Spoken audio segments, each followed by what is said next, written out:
would be so hard for me to transition from the military to civilian because I wouldn't have the experience of how it would be to work and to adjust. I feel like a lot of veterans, they had a hard time adjusting.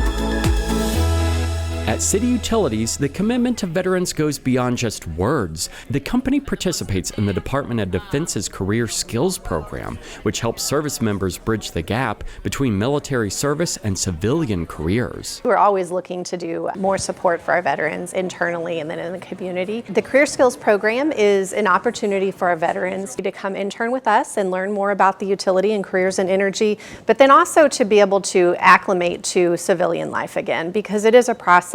City Utilities partners with Fort Leonard Wood to connect with soldiers and place them in departments that fit their skills and interests.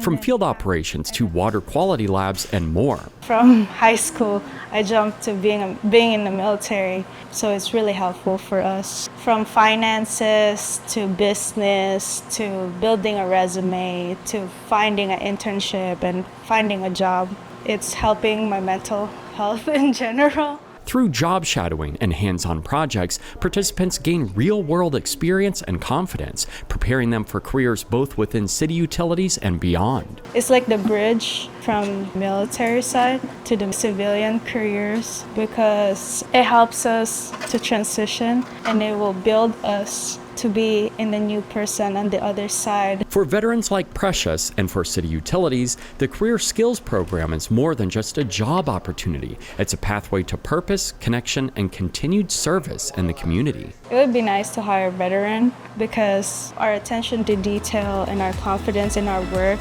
is right on point.